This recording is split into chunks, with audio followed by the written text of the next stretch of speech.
Welcome to the Hyperdash podcast, where two friends hang out, tell stories, and talk about video games. I'm Eddie. And I'm Josh. This week, I have an absolutely incredible story about how I became rich for one night, and that might be the title of the podcast, depending on what we do. But I went to a soccer game, and I got a suite, and that's all I'm gonna say. That's your little teaser right now. But this week, here we are again, Josh. It's actually not a would you rather question. And I know I'm deviating. I'm deviating from the script. I know. But this week's question that I've got for you is, if you could cybernetically enhance one part of your body, what would it be? I'm thinking eyeballs. Really? Yeah. That or like wait, by cybernetically enhanced, right? I'm putting like something like mechanical inside of. So if it's something like your eyeballs, then it might be like some kind of display. If it's like your arms, then I don't know, you might have like Sojourn's gun arm. Who knows? Bro, this is just like another Black Mirror episode. Oh my god.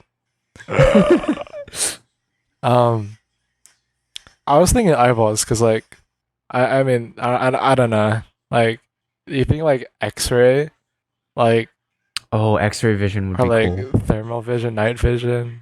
That you can, like, zoom in. No, that would be cool. Zooming in. I don't know. I think it'd be kind of cool. Almost. Oh, what if you could record your eye footage? Oh yeah, and store it on a little thing called a grain that's right behind your left ear. No. No. By the way, that's the plot to a Black Mirror episode, and we both really love that show. So, that was the context behind that joke. What? No, John, we didn't plagiarize. What are you talking about? Plagiarism. No, you have a very creative answer, because most of the people that I've talked to and I've asked this question to them, they said brain. I mean, okay, I feel like that's like the more I don't know. I just thought of eyeballs it's really first. basic. No, not basic, but I feel like everyone would say that. Why did you go with the eyeballs? Just with the different kinds of, I don't know. vision? I just thought about it first, and I'm gonna stick with it because why the heck not? I gotta think about this, because should I be one of those basic people and say the brain, or should I try to transcend that and say like No, I'm not. No. Okay, see, there's a joke that's waiting to be made here, but I'm not gonna fall into that trap. Why would I? What do you do with that? Like, what would you even do with a cybernetically enhanced dick? Like, why would you? That's a sentence, all right. Like, you could. I'm sure one person would be really happy. Stuff to the end of it, like a claw. You could have a third leg. W. Why? Are we Arissa? Well, Arissa has 4 legs. Oh, you're right. Like, I'm sure that, it would be good in certain situations. And, like, 1 or 2 people would really be pleasured by that. 1 or 2? Oh, I mean, like, if what you have is long term. Myself? And I? Well, not I. That would be you. Oh, well. Wait. Oh, it would be whoever you're seeing at that time, and you, probably. Okay. No, wait, no. Not. Wait, are you talking like you as in me, or you as in like yourself, the person with the cybernetically enhanced? Okay.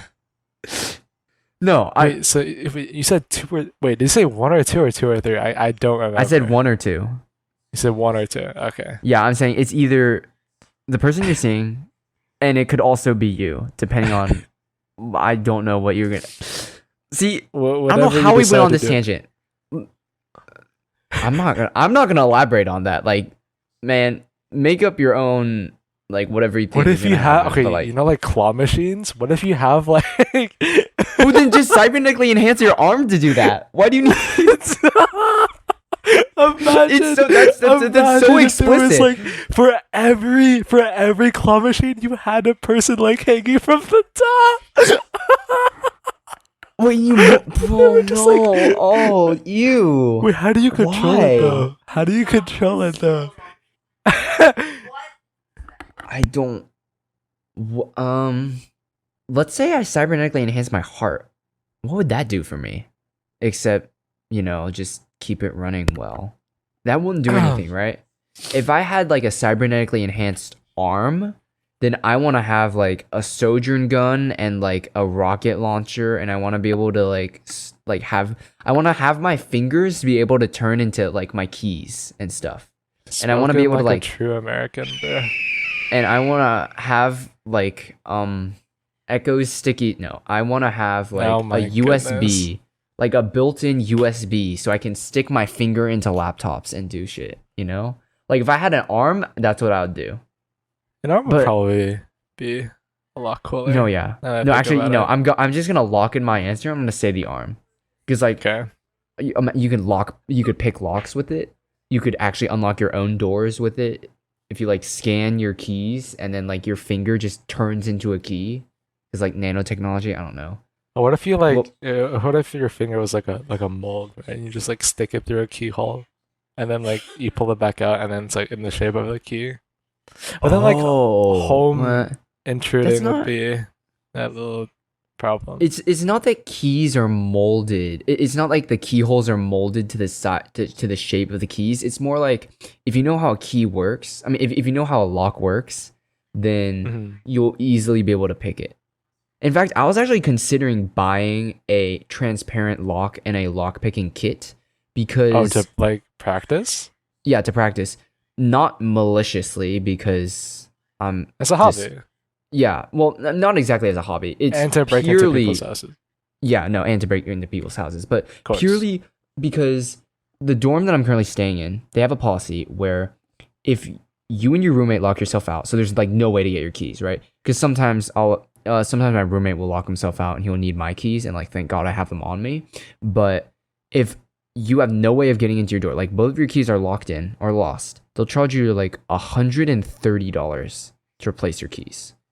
Damn. So I'm thinking like if you learn how to pick locks, then you can kind of just avoid that entirely. And so it's more of a save your own ass when you need to. But you can also like break into people's houses. It's like, I don't know. If once you discover how truly easy it is to pick locks, like conceivably you could learn how to pick locks in an afternoon and be able to pick like most locks. And you'll realize that locks are kind of more like enforcing an honor system where it's like to keep good people away from being tempted to do bad things. Bad people will still do those things because they know how to pick locks, right? But like, let's say locks didn't exist, right? Who's going to stop your neighbor from just like coming in, right? But locks exist. Why? Because it gives that extra kind of barrier of protection so that your neighbor can't just like walk in. Because let's say your neighbor's an inherently good guy, but it might be tempting, like if locks didn't exist, it might be tempting to just walk in and do stuff. So I don't know what philosophical or like psychological, it is more psychological. I don't know what psychological concept that is, but if you have people like Lockmaking Lawyer, if you ever seen his videos on YouTube. Oh yeah. Like he will be able to pick apart like your average home lock in seconds. And you could get to that skill level and be able to pick that kind of lock in like 2 minutes. So you could be out there robbing houses, but it just locks are more like wrong. Yeah. But like locks are just, they're locks. How did we get on that tangent? Locks. I don't know. That was cybernetically enhanced arms. Anyways, what's your question for me? Okay, would you rather have the ability to see 10 minutes or 10 hours into the future? Like always? Like if I just wanted to access the future? Any given point. At any given point. And like what kind of cooldown is this on? No cooldown. Like no cool. I can just gaze into the future. You could, but you would never live in the present. So well, yeah. But every time I glimpse into the future, I'm just like you could just come back. But okay. So it's either 10 minutes or 10 hours? 10 minutes or 10 hours. Why Wait, how is this a question? I feel like everyone would go 10 hours because like you always Really? want to be able to see more, right? Because if I wanted to see like 10 minutes, I could. But if I choose the 10 hours option, I could also see like 11, 12 minutes and also 600 minutes, you know? I was under the assumption that like exactly 10 hours from this point I can see. Oh my God. Okay. Now I get it. Okay. Exactly 10 minutes or exactly 10. Okay. Yeah. That changes the question. Okay. Because like 10 hours is like you could make some bank on the stock market. Like trading stock. Like you could make some actual money doing that. And 10 minutes is like 10 minutes, the only applications I can think of are like party tricks. I don't know. Like what do you do with 10 minutes into the future? 10 hours in the future is like dang. I mean, okay, well, with like, I guess you could always just write it down. Would you use the 10 hours for like your monetary gain? I don't know. I absolutely would. I wouldn't have to work at all. That's like, it's lame. No, I don't know. It's not lame. I'm getting bread. That's like my favorite activity to do ever, bro.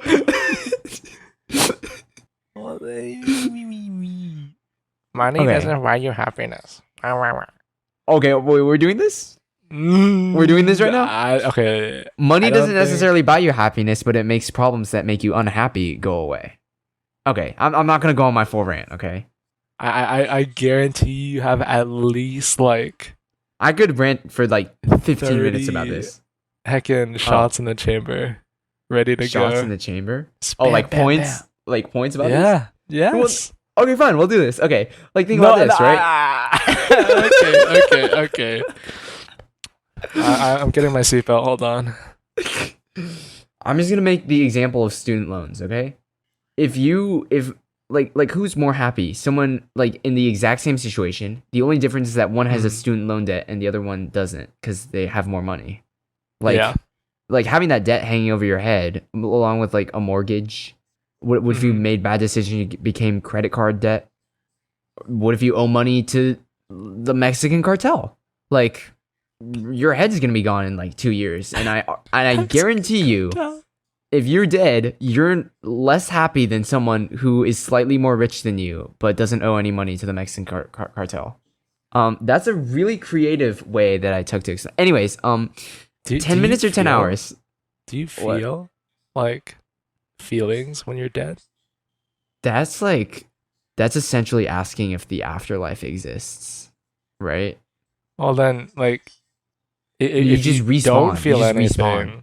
And if you get close spawn, then you respawn even faster. So like, oh my god. Okay. This is so bad. Right now, I'm of the scientific approach that you're just cells, and then that'll soon disintegrate. So I don't think you feel anything when you're dead. I guess you do more. You just simply stop. Your stream of consciousness simply stops. I'm sorry. Sorry. 10 minutes or 10 hours? Okay, what can you do, like, looking into the future in 10 minutes? Like in what situation would that be helpful? I'm trying to think. You could maybe predict... lot. I mean, maybe you could just check that. Yeah. But I'm like, if you check 10 hours in the future, number one, you can just absolutely make that bread. And I suppose if you look 10 minutes in the future, you can too, but stocks don't move that fast. I mean, they move like in 10 minutes, but not that fast. But like, I guess if you look 10 minutes forward, you can maybe predict emergencies and be able to prevent those. But same thing with 10 hours. It's just like, if you happen to be lucky enough to catch a disaster happening and then be able to avoid that, right? Like if I just happen to look 10 minutes in the future and there's a disaster happening, oh, okay, right? Or because I could also just sense that 10 hours in the future. So in what situation would that be useful? You know what would be wild is 10 years or 100 years, you know? Years into the future? Because like 100 years, you're dead. Like, but 10 years, you can also make a lot of bread selling stocks. Oh my god. Actually, I mean, if you have kids, then you could probably like give them a little pointer. Well, 10 years, like stock wise, you need to be more precise for that, no? What do you mean precise? All right, because we're only seeing exactly 10 years from now into the future, Yeah. right? Like, So you just whereas like 10 hours, right? You said it's more, that's like like day stocks don't move trading. as fast, right? But Yeah.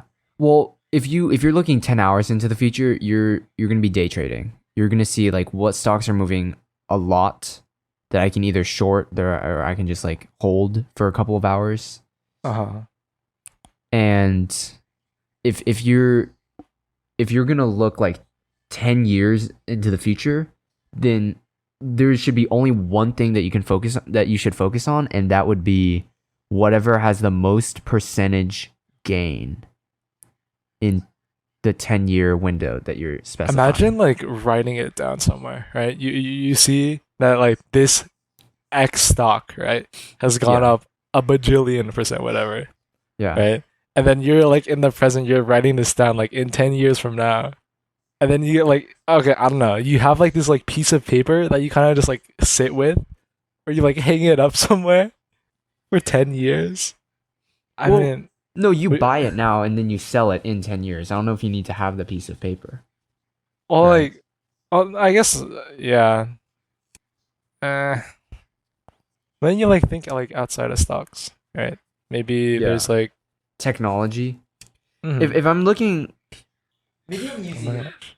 maybe I'm using it selfishly, right? But I would be looking at like what is shifting in the technological world.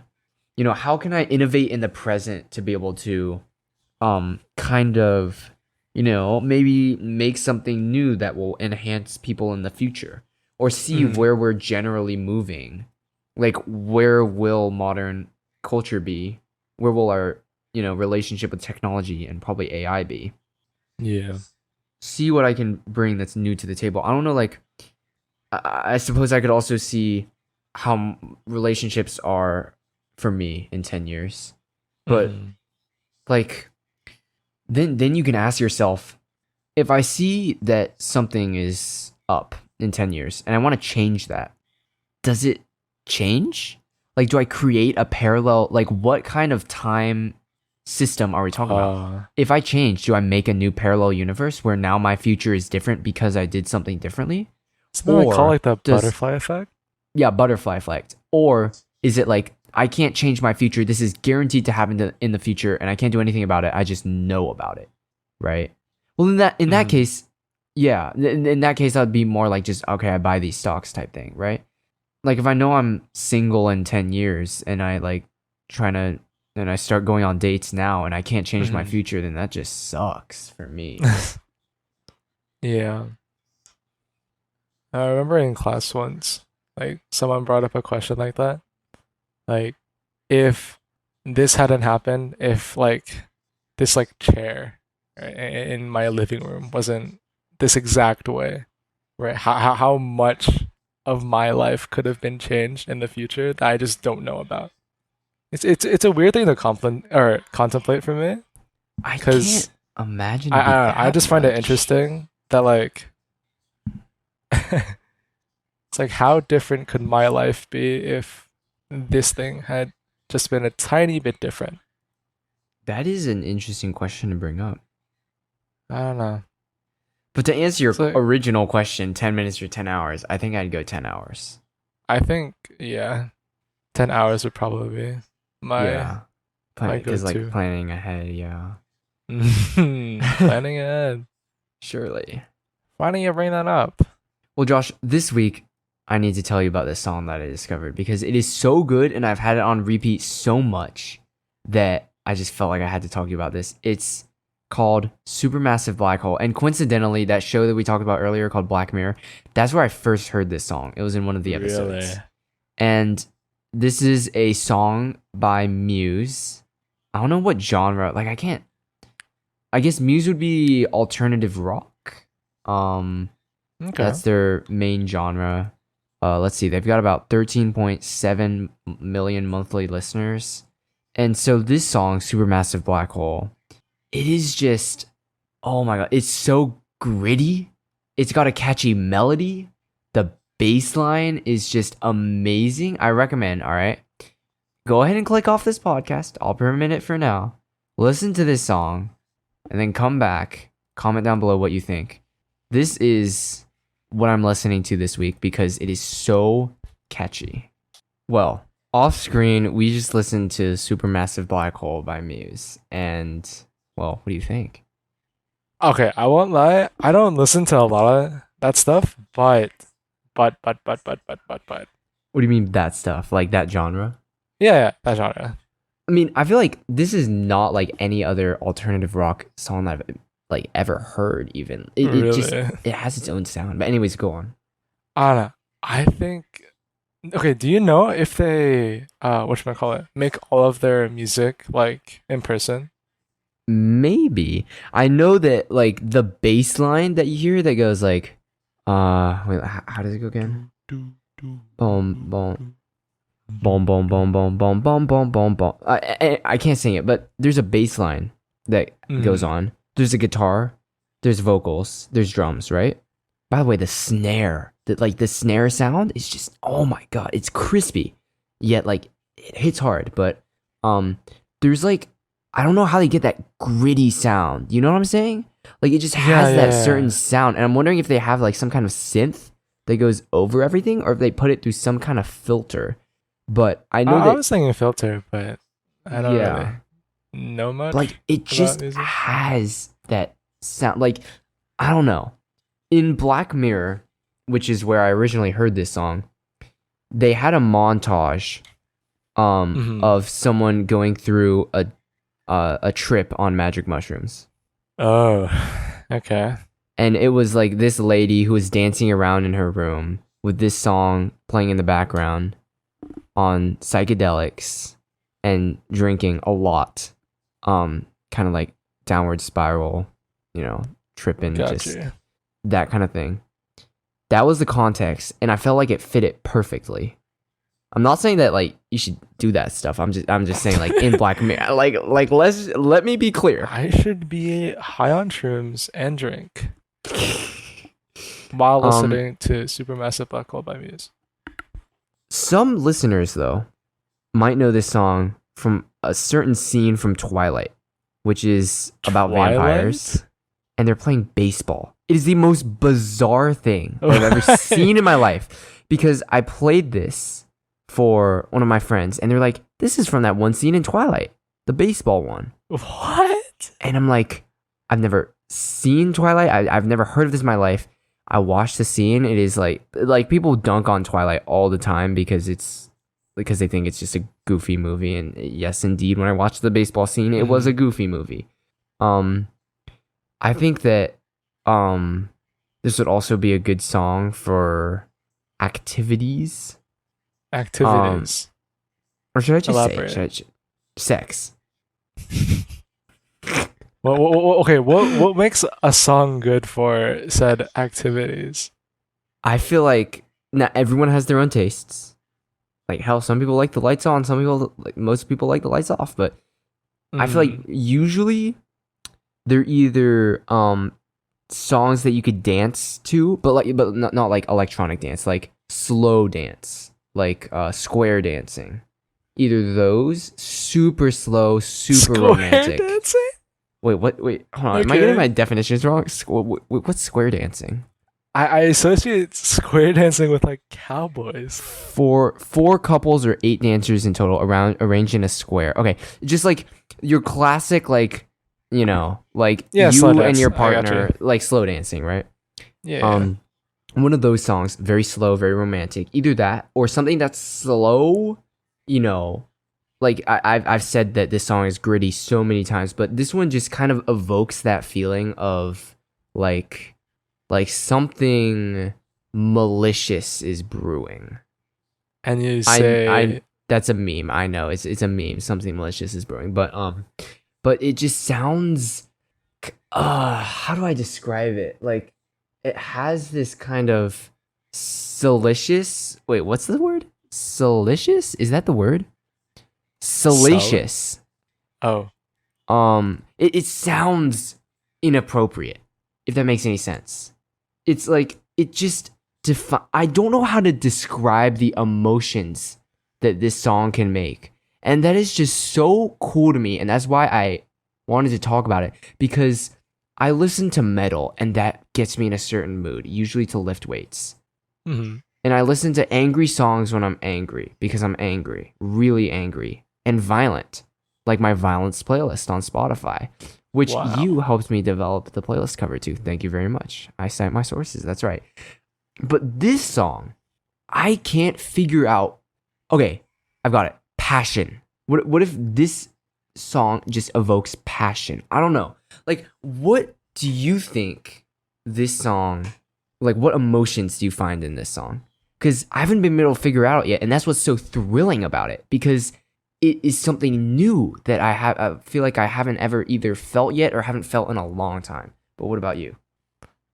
I mean, I kind of a little going off topic, but do you know that there's this one song that like came up on Reddit and it went like beep beep beep beep beep beep beep beep. Oh my god, that one song, the one in the sex playlist one. Yeah. Yeah, no, I know that song. It was a huge meme. I feel like that guy. There's no way someone actually put that in their sex playlist. So when I brought up a sex playlist, that's what you were thinking about the whole time? Not the whole time, but it's I could just hear it ever like so faintly in the back of my mind. Just go. Okay, beep, beep, so beep. oh my god. No. See, that's why that's the exact song that you don't want in a sex playlist, because it's like filling your ears with concrete. I can't even describe. Like, that song is just, I don't know what that is. Concrete. I don't know. Don't question what I'm saying at this point. But like, I don't know. Ideal sex song. I guess it's like slow. Sometimes about love. I mean, sometimes I like don't think you'd want it to be not about love. I don't know. I haven't. I mean, what's the lyrics to this one? It's like, what was that one thing that they repeat a bunch of times? You set my soul alight. Actually, it doesn't say you set my soul alight. It's they say you set my soul alight, but they also set my soul alight. I see. But like, what is the lyric? Glaciers melting in the dead of night, and the superstars sucked into the supermassive. What does that mean? You know? Yeah. I haven't figured that out. Like, what does that mean? Glaciers melting in the dead of night. I don't know. I find it intriguing. The lyrics or the song? I find both just incredibly intriguing. Yeah. I mean, maybe not as much as you, but I mean, it's cool though, because like seeing people express their art, and I guess in this form, like music wise, I think it's kind of cool. I'm searching it up on Genius. Let's see if okay. Glaciers melting in the dead of night. Perhaps she is the glacier, cold, dangerous, and with much more beneath the surface than first meets the eye. She is melting from the heat of their passion in the dead of night. This provokes strong imagery as one would usually expect a glacier to melt in the hot sun. This coincides with the feeling of confusion he has about their relationship and why she is so compelling. It may also signify that she only shows her vulnerability in the dark where no one else can see, but in the light she keeps her cold demeanor intact. And it goes on. Oh my gosh. And the superstars sucked into a supermassive. Interesting pun between a star in terms of astronomy and a powerful or energetic person.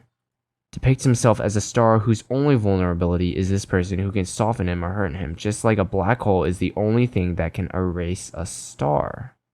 Damn. Wait, so this is just like people's like interpretation of what the music lyrics are? Yeah.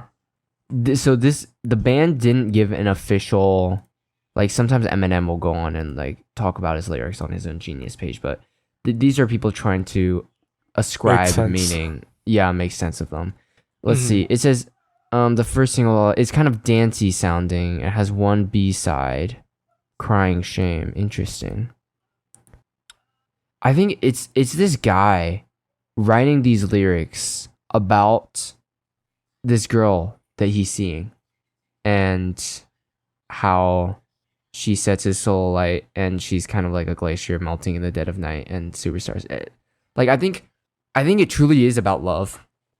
I think so too. Everything I'm reading this one part. It says essentially he's comparing himself to a superstar, and the one who he's fallen for too is a supermassive black hole She sucked him in, and he's unable to escape, even though nobody else has been able to render him so helpless.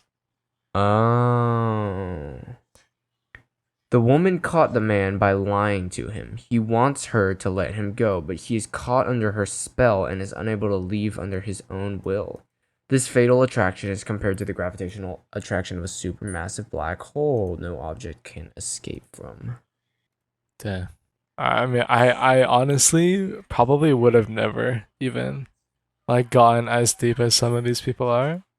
But it's just so That's cool. just the amazing thing about music. It's like you can write these lyrics and like most people won't ever know what it's about, and you don't even have to tell people. It's just your way of like I'm gonna guess that this is probably actually happened in this dude's life. The writer's life. Yeah. And he's making sense of that through music, which is just sick. so That's cool. Sick. Anyways, I mean, if you're listening to the podcast and you've heard us ramble on about this song for like 20 minutes, then I think it's a sign that you should go listen to it yourself. I'm not even gonna lie. Like, just go and listen to it for yourself. It's an amazing song. But yeah, not only just a song, but it's like music in general, dude. Yeah, listen to music. Good advice. good advice. Just use your ears and listen to hacking things that aren't lo-fi. Just kidding. Lo-fi's cool. Well, I mean, will lo-fi talk about like relationships that have you feel trapped yet still have this kind of dancey undertone? I can't tell you how good this song is. Like I cannot tell you how good this song is, okay? Lo-fi is produced by losers in their bedroom. No. Whoa. Shots fired. Shots no, I mean, fired. it's not actually that hard to make lo-fi. I'm not saying it's not hard to make music, and in fact, if I tried, I would fail because I'm not very creative in that sector. Like the I can make that. People have already made that into a lo-fi, I feel like. People have made like I wouldn't be surprised. Well, there's like lo-fi remixes of like metal songs. It's hilarious. Anyways, this week we've seen 2 movies release, Barbie and Oppenheimer, same time. So many people have been talking about these movies, and have you seen either of them? I haven't seen either of them. I have not, but I watched pretty like I think it was like a 30-minute long video on how the two, like, obviously like so different in concept but so similar and how it came to be, which I think is again similar to music. Like, it's just so cool that people can like express like an idea and just tell it like I don't know. It's so cool. I know that people walked out of the theater like after Barbie and they're like that wasn't superficial, that wasn't shallow. Like, they actually said something about modern society. Same, I mean, obviously it's the same with Oppenheimer because of the heaviness of the subject matter, but Barbie did that even with the supposed lightness of the subject matter. Like, they're dolls, they're Barbies, they're not caricatures, they're representations of what some people think the ideal person would be. At least just purely, just so superficially, and like they're dolls. Like, that's how they started out, right? This is, this is what the standard is for males, and this is what the standard is for females. But I've just heard that they really go deep in the movie. That's all I've heard. I don't know how. Like, I think we should have a podcast episode afterward to recap if we see either of these movies, or we both see Barbie, or we both see Oppenheimer, then we should like have a, obviously it's going to be filled with spoilers, but maybe pick those apart, because I thought that Barbie would just be a superficial like adventure in, Barbie land on the beach or something, but I've heard that I've heard that it goes deeper than that. So yeah. I mean, when the first trailer for like the Barbie movie came out, I was like not interested in the slightest. Have you heard things? Have you heard things about Barbie? Yeah. I have heard a lot of good things about Barbie. And each new person that talks about it makes me like ever so slightly more intrigued to go watch. I don't know how I could watch it. Because I mean, I never, I never played with the toy. I didn't know anyone who played with the toy. I have like no connection to the toy. But you yeah, don't need to. You don't need to have. I know. It's just so widespread. You don't need to have done any of that. Yeah. Yeah. You just know what Barbie is. I mean, and plus people are praising it for how good it is. And the movie? Yeah. No, I think it. Wait, I can't say I think it deserves that, but like, I think there's a reason that's happening, right? I mean, obviously it's good. I looked it up right now. It's 90% on Rotten Tomatoes. You can't beat that. I don't know. And Oppenheimer's 94%. See, here's the thing, right? Mm-hmm. Why do we care about Oppenheimer? Why should we? I think there's literally a YouTube video that came up in my recommended that answered that question, but I didn't watch it because it was like, I don't got that time. But like, me personally, I don't know. History movies can be hit or miss, but this one was obviously a hit. So I just don't know if I can sit through 3 hours of, leading up to a Diva Ultimate, but we shall see. We shall see. I think it's just cool to like see like, or at least watch. I mean, you don't have to watch every, like just like know about someone's story. Yeah. I mean, I know the basic story because we were all in history class at one point, but yeah. But they probably go very much in depth and like knowing like not like a person inside out. It's kind of like knowing a best friend, right? Knowing them for so long. I mean, you can probably, if you have a best friend, right? You know at least them when they were younger, or I guess if you met them when you were older, then maybe you talk to them like over the course of 5-10 years. And it's, I mean, okay, I think it's kind of cool that you get to be a part of like someone's life, right? You get to be a part of a good chunk of someone's life.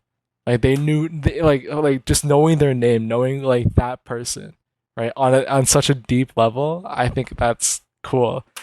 And with Oppenheimer, right? You get to, I mean, I haven't watched the movie yet, but I think I wanna. But I would assume it's just like his life story and what he went through, what like struggles he went through, what accomplishments he made. And yeah, like you said, like we all were in history class at one point or another. But at least being like alongside as he grows, I mean, I think it's a good way of telling a story, more or less a movie. Bro, I want to have enough of an impact in the world to have like this world-class movie made about like my life story. Like I'm trying to leave that kind of an impact on the world. I don't know. Like it's not going to happen unless I, have a really good Diva Ultimate, but unless I'm like, if I'm doing something good, mm-hmm. like objectively, I mean, I guess you can go into the morals of Oppenheimer's bomb, but like, I don't know. It would be like, just could you imagine having a movie on your legacy and having like that budget and having those many people come out to see it? Like that's crazy, right? I don't know. Ninja from Fortnite, bro. Let's watch the Ninja movie. The Ninja movie. No. That's on my heckin' must watch, bro. You don't understand. Movie. From I think PUBG Legend to oh no, it wasn't. It was H1Z1. Yeah, no, it was H1Z1, yeah. Yeah. Wait, did he play PUBG? I think he played PUBG at one point. Must have, right? Hopefully. All the Ninja fanboys listening are like pooping their pants right now. Yeah. They're seething. I don't know how we're just getting to this and we're like 48 minutes into recording the podcast, but I think it's time to get into the meat and potatoes of the podcast. Yay! I love meat. What about potatoes? No comment. What? Listen, I tell you, I love meat because I need that protein, but that's just me. Mm-hmm. Well, this is the story about how I joined. Wait, no, is it the bourgeoisie? I joined the rich, but only for one night. I mean, sorry, I should rephrase that. I joined the really, really rich for one night. I joined the 0.1% for one night. Here we go. Here's the story, all right? It gets crazy. Hold on, like buckle your seatbelts, okay? Have your abilities ready and off of cooldown, because it will get crazy. And you will have to use some of your resources to be able to make space against my story. Because my story will take space in your brain. It will live rent-free. I don't know what I'm saying. I'm just going to get on with it. So, during my summer program, we had a former graduate from the college come and speak to us. And he was talking about his business and like basically gave a motivational talk on like some tips and tricks for college. He was a business major, I think, and he owns how do I describe this? I think his business was selling something to travel, like recreational travel companies. Something to do with hotels specifically, I think. But essentially, he would work with like resorts, like Hilton resorts and stuff. And he was the number 2 company, CEO of the number 2 company in his area. And his area had something to do with like vacation stuff. So he was rich, like really, really rich, but he was surprisingly humble about it. Like really humble about it. He was like, he casually just dropped the fact that his company was like number 2 in his sector, which is absolutely nuts. Oh my God. And he was talking about like his daily routine and how he would, like nowadays he would walk, and he had like 4 or 5 kids or something. Like the definition of success and the American dream, which we can go into a debate about whether the American dream is real or not. But this guy found his way to success, and I don't know how. Usually it'll be through rich parents. I'm not even gonna lie. Like that is literally most of the time. If you're this successful, you really did have some help on the way. But this man was it. He talked to our summer class. Fantastic talk. All right. And on the same day on campus. All right. You know did you watch soccer at all? Not really. No. Anyways, there's this English team from England. Wait, is England a thing? What was it? UK, England, and Great Britain. Okay, so this was England. I every time that term, like one of those 3 comes up, I have to think about which one is which. Okay, so there's the English team, and they're visiting. They flew all the way over here, and they were playing on our college campus. They're playing at our stadium, and they were playing against an American team, one that was owned by Ryan Reynolds. Whoa. Okay. Yeah. So, like when you're as rich as Ryan Reynolds, you do silly little things like purchase soccer teams. Like that's just the thing you do when you're rich. You just buy a soccer team and you sponsor them. Like these are your toys now. Like this is what you play with in your free time. You're buying teams of people. Okay, with that out of the way, like can we just talk about that for a second? Anyways, so there was this soccer game going on the same day. So he gave the talk in the afternoon and the soccer game was in the evening. A couple of people from the summer program had bought tickets, but these were horrible tickets. You wouldn't want these tickets. They're out in the sun. The seats don't have cushions on them or anything. You get a mediocre view of the game. It might be even far away slightly. Horrible tickets. You don't want these tickets compared to the tickets that we got. Because at the end of his talk, the guy said he had about 5 extra tickets to the soccer game. Okay. And one of our classmates piped up and said, "So are you trying to share them?" Like it was completely a joke. Completely a joke. And he's like, "All right, let's go for it." And we were all kind of surprised. And now, mind you, we thought that these were regular tickets, like just the ones that you see from the stands and stuff. These were not regular tickets, and you will soon see. Oh. So, pretty much, how we did this was we asked everyone who wasn't like the summer program leaders asked everyone who wasn't interested in going to the soccer game, they asked them to leave the room temporarily. And we would have a random lottery for the people who stayed in the room and wanted to go to the game.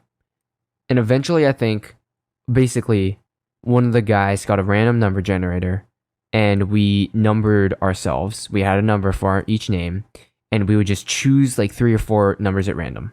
Mine was the first one picked. Now, I'm not into soccer, but I was like, heck it. I'm going to experience a game for the first time. Like, if not now, then when? Right? And it's going to be free anyway. Like, I have a chance of it being free, so I'm going to go for it. And I ended up being the first one picked. And so I was super lucky to do that. And so I showed up, and this guy, we showed up, we met up with this guy. It was like a group of 5 people who got the tickets for free. And so we met up with this guy and his family. And we went through security, and then after that, we didn't stand in any lines of people who were waiting to get to their seats. Oh no. We went to the elevators. Yes, the elevators. What? All the way up to the highest floor where they have the suites. Oh my god, dude. So I mentioned that this guy is the CEO of a company, right? So he buys a suite, and he has 5 extra tickets for that. What the heck? How is that? Okay. Now let me describe to you, like. Oh my! I can't. I'm stuttering. That's just. I'm still reeling from this. Like, my life will be defined by before that day and after that day, because I'm telling you. Like, my eyes were opened. Like, this is what the rich people do with their toys, okay? Immediately, we take the elevator up, and there's 2 tables of food in an ice cream cooler. Like, right out of the elevators. Okay. And then down the hallway, there's, like, a bunch of suites, right? But there's a hallway? Oh. Yeah. So, let me see. Then we got to our suite, and it's a suite. What did you expect? There's a couch. Okay, you're at a soccer game, right? You have your seat, and that's it. Like, if you buy a regular seat, you just have a seat. You sit in the seat. You sit in the seat. Just what you get in a suite. I'm gonna slip up and I'm gonna confuse the two. Hold on. Let me show you. And you can, if you're watching this on YouTube, go and watch this on YouTube, because Josh can edit in the pictures later. This was just chilling right here, like in our suite. It is a shrimp cocktail platter, a veggie platter with ranch dip, chips, and artichoke dip. Right there, just chilling right there. What else was there? There were phone chargers free of charge. Like, they just had phone chargers right there. 2 TVs, a couch, a table for 4, all right? And on the snack bar, and there was a snack bar, or there wasn't a snack bar. They had a coffee maker inside of the room with a full rack of pods, and like almost like there's so many, like it was a Keurig thing, and you know, like the little pods, the plastic pods. They had like 16 flavors of coffee.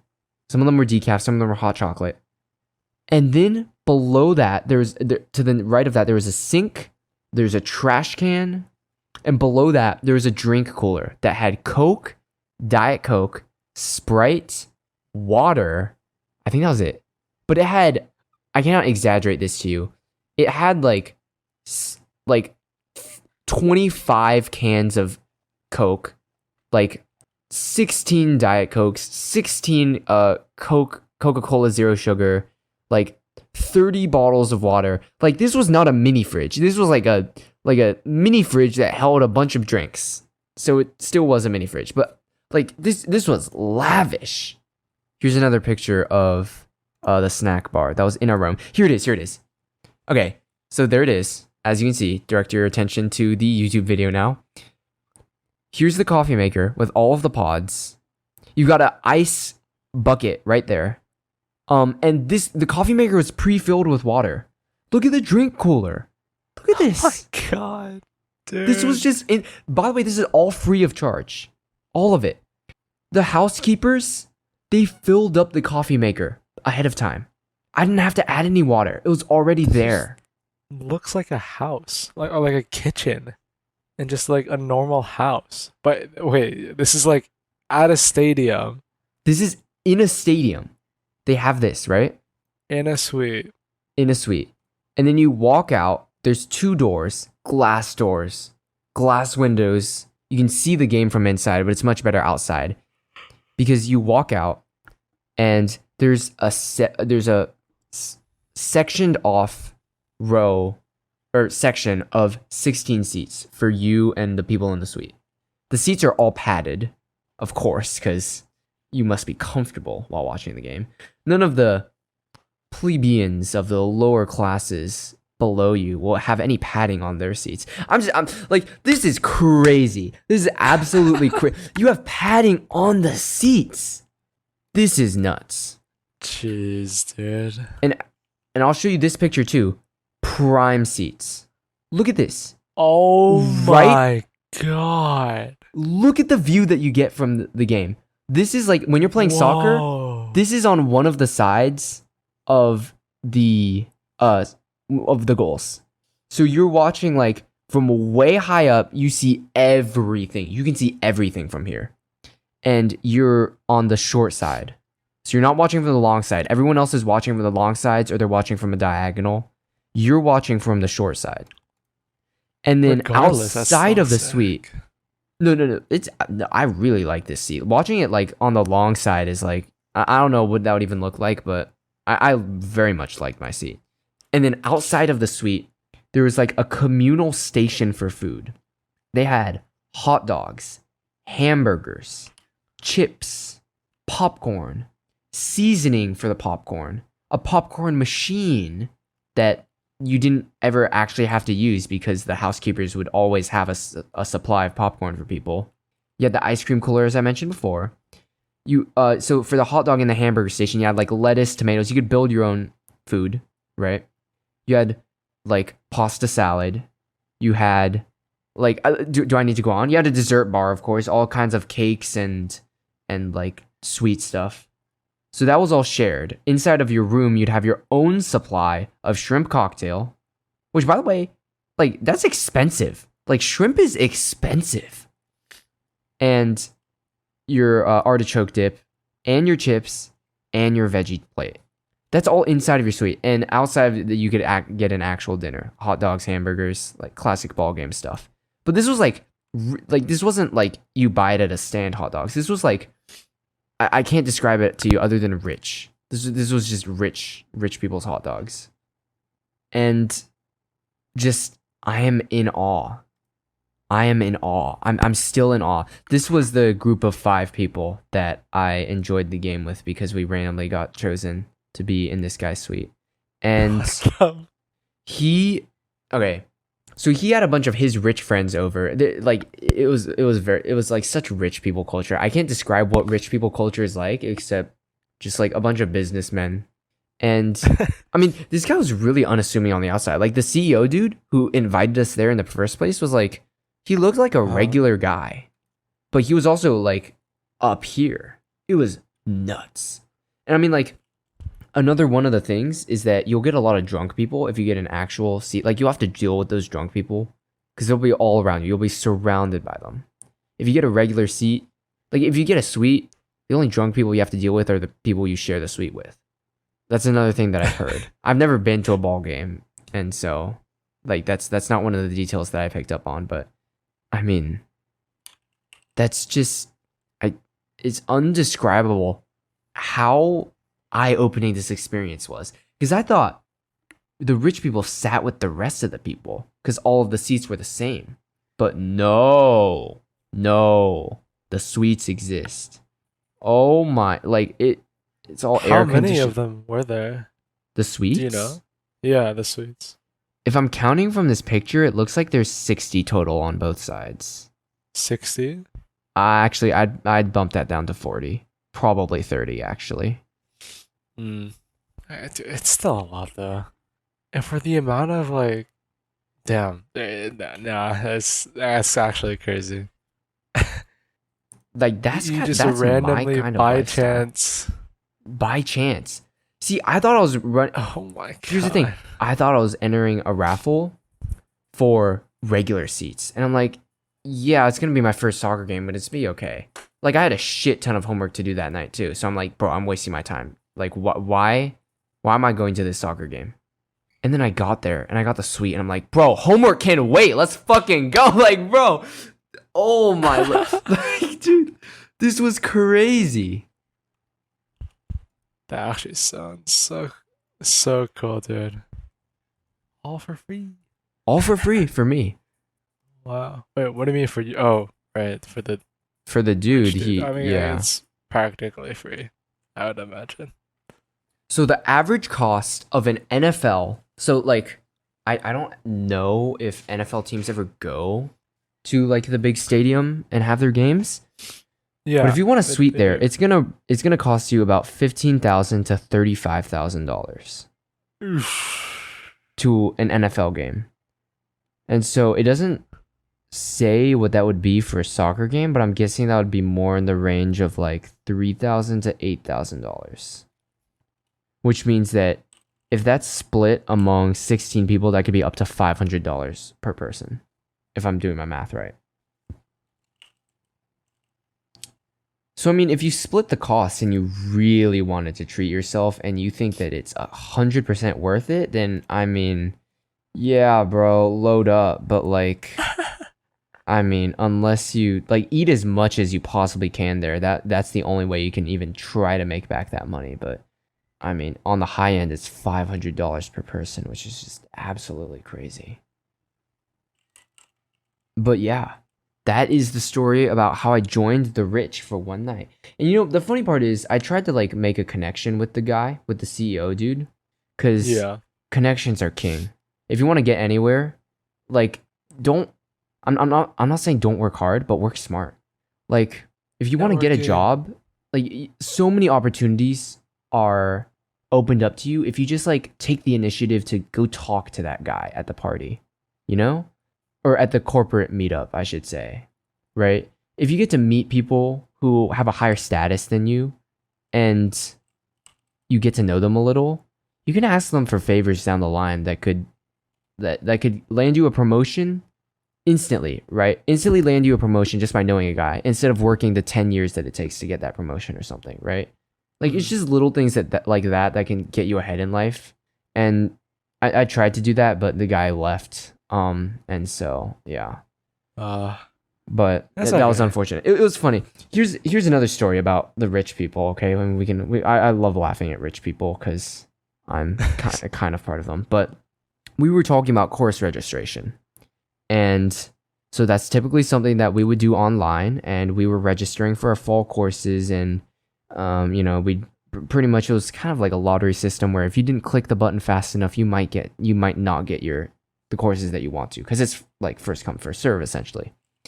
And so we were talking to the rich guy's kid, and the kid was also an incoming freshman, and we were like, so how did course registration go for you? And he's like, I think it went pretty well. We hired someone to do it for me, so I'm not sure exactly how it went, but I'm sure it went okay. Hello?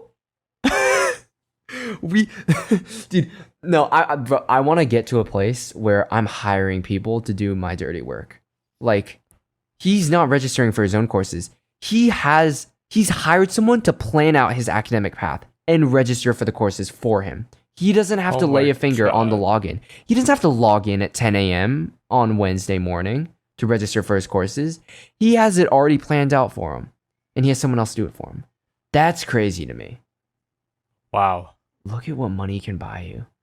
Man, if I were as rich as this guy were, then like this podcast would already be successful, because I would just ask for daddy's credit card and buy a new podcast, commission like 5 people to make me podcast covers, and then choose the best one.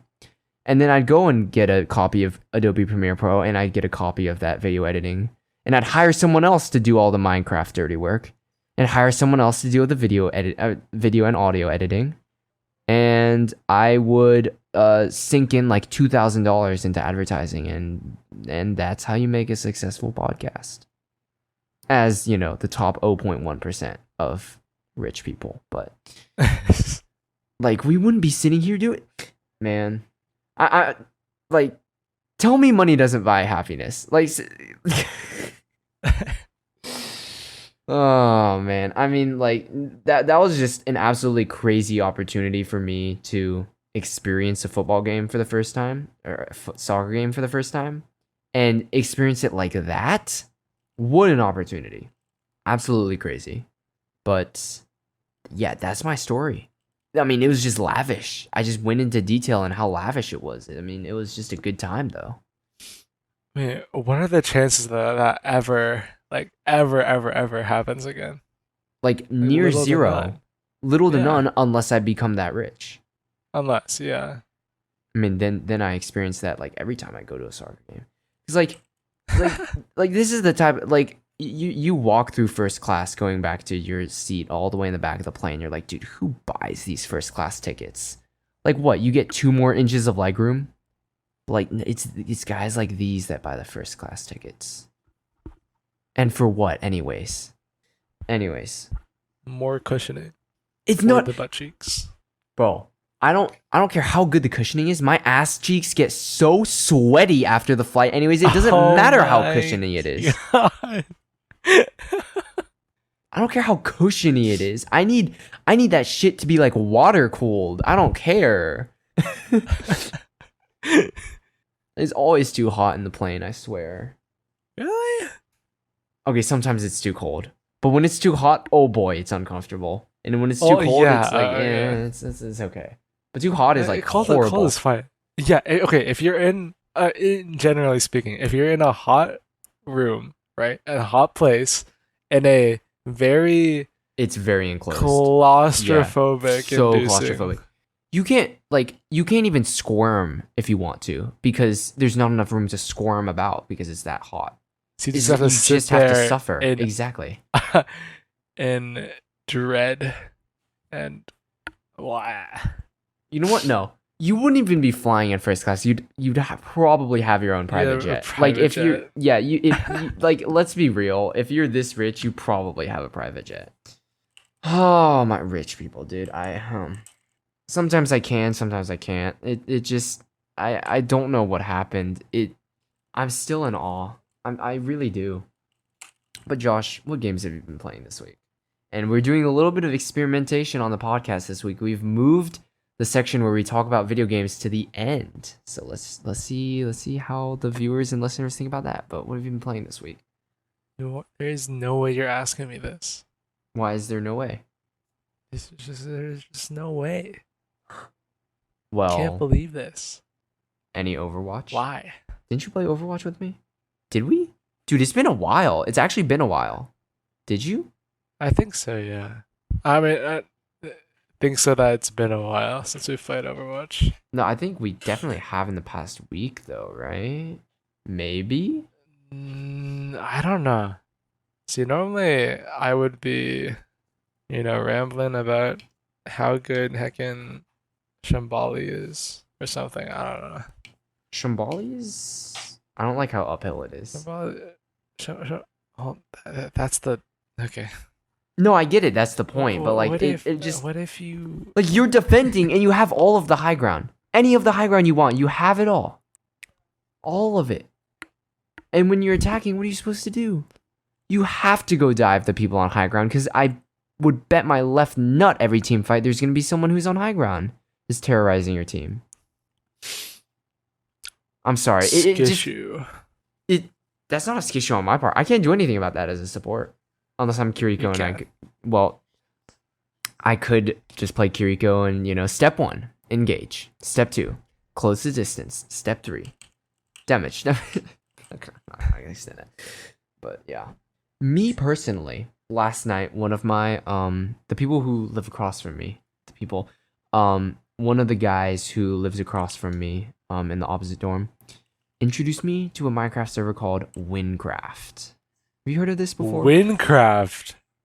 Wait. This is their first time ever? This was my first time ever introduced to Windcraft. Okay, I'm excited. We didn't play for long. Continue. I just thought that the gameplay was incredibly cool. You like cast spells and stuff. I thought it was so cool. But I was like, Dude. I want to get into this, and I wish I had the time to get into this, but I don't think I have the time to get into this. I just thought it's so well polished. It's such a cool server. But if I had the time, if I had the time, I'd probably be like making a series about this. But yeah, dude. Okay, I think it was, I want to say last summer. Windcraft was the thing. It was the thing that we would spend most of our time investing into rather than hacking, waiting for Overwatch 2 to release. But dude, I 1 bajillion% agree that it is super well polished, super well done. But for me, I think I don't know. Like, I think it'd be cool to get into a game that requires so much time and effort to get good at. But like you, like I don't feel like either that drive continues on, or even if I have the time to like invest yeah, it's definitely into it in the not first for. place. Yeah, no, it's definitely not for everyone. You know who I think this is? It's perfect for. Yeah. It's perfect for the casual gamer who has that one Logitech wireless mouse. Do you know what I'm talking about? The Logitech. G502? No, not a gaming mouse. Let me pull it up. Am I still No. screen sharing? Oh, I am. Wait, is this like the mini mouse that has Like, like if you have this kind of mouse, bro, where is it? It's like the mouse. Can you send if me you a have screenshot this, of it? yeah. If you have this mouse, if you have that mouse, like Windcraft is perfect for you because it's not mechanically intensive. You just like learn new stuff about the gameplay, and that's cool.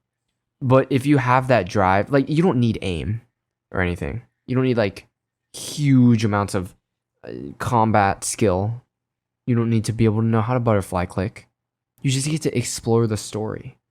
And I mean, it's not for everyone. And I don't know if it was for me. I like probably would have gotten 10 hours in and maybe gotten bored, but that's still a good 10 hours that I would have enjoyed. And I just knew that it had so much potential, but that I, number one, didn't have the time for it, and number two, maybe it wasn't for me. But that doesn't mean that I wouldn't have played it. It just means that it wasn't for me. I guess I'm with you in the same boat where you can kind of just play Overwatch for 3,000 hours and still be able to learn something from the game. Which is like, if you played 3,000 hours, then please consider talking to women. But, yeah.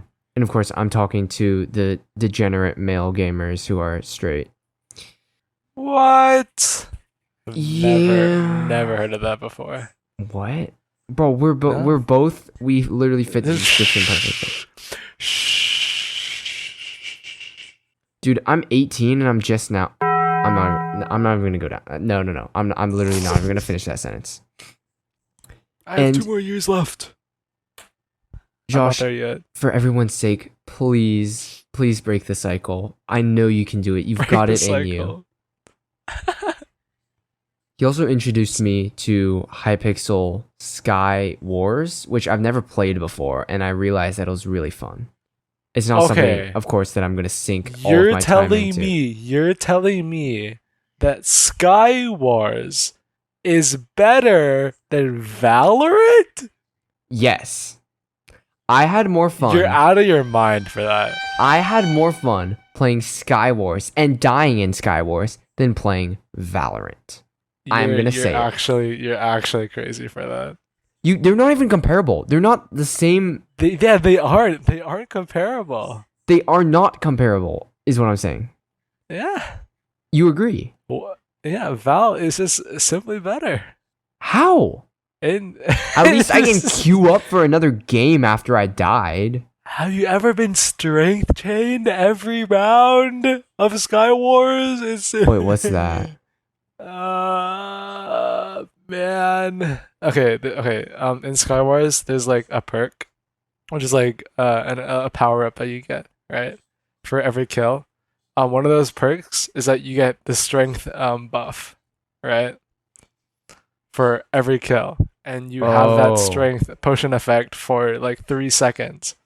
So what people do is that they'll third party a fight, get one kill, get strength, clean up the second guy, and then just go on a rampage with like a sharp one diamond sword and strength chain the crap out of people. And it's just so annoying, man. I've not run into that problem before, but that's probably because I haven't gotten to the point in the skill-based matchmaking where I'm going against people who have that perk. You know what I'm saying? Yeah. I bet it gets annoying when it gets to that point, but I mean, it was fun when I first played it. Like, hop on right now. I'm not even joking. I am indeed joking, please. But it was quite enjoyable. I'm surprised that when you're like, no way. I thought you were gonna say there's no way you have not played Skywars up to this point, but you're like, there's no way you think it's better than Valorant. Oh, that too. I promise. But I've just been like that. Val is like I just 9 bajillion times better. Valorant is playing Valorant feels like eating an onion the way you would eat an apple. That's what it feels like to play Valorant. Just biting into an onion. All I hear is excuses, man. I don't know why you just. How long? Okay. Here's a question that I like to pose. How much longer do you want me to remain a virgin? Then ask yourself. Longer? Then ask yourself. Okay, should I play Valorant? Is If I'd that a like to question lose, that I'm if I'd like to supposed have, if I'd like to have sex within the next 2 years, or if I don't want to have sex within the next 3 years, okay, I'll download Valorant. Okay, case closed. Case closed. Thank you all for listening to the Hyperdash one. No way. Seriously, like if I wanted to I'm telling incorporate you, bro. Valorant into my daily routine, Valorant is like the woman getter. that is the number one green flag. they're fake. All I'm saying. The e-girls are fake. They aren't real. You have to meet with them in real life by getting onto a plane and going to meet them. And guess what? What? You've probably been catfished. You've probably been catfished. It's probably a 40-year-old guy who lives in his mom's basement with an e-girl voice changer. All right? Ask yourself this. Have you actually seen your kitten on a video call? And if you haven't, Thanks for reconsider listening your life. to the Hyperdash podcast. Thank you We've for seen listening to the this Hyperdash young man. podcast. This young man, absolutely fuming at this video game. How Josh, he has no Josh, kittens. Josh, and if you want to have No sex way. in the next 3 years, you need to stop playing Valorant. No sort of clue as to what is going on in the Valorant world. In unexplored territory. Stay tuned for next time. Anyways, thank you all so much for listening and watching. This has been episode 12 of the Hyperdash podcast. I am so glad that I got to tell my story about how I became rich for one night. But as always, you can check out our personal social media links in the description box. And also be sure to check out the YouTube channel of the Hyperdash podcast at youtube.com/hyperdashpodcast. Or youtube.com/@hyperdashpodcast. I said the wrong link. And as always, collect the strawberries, don't wear the lank skin, and let the kitsune guide you.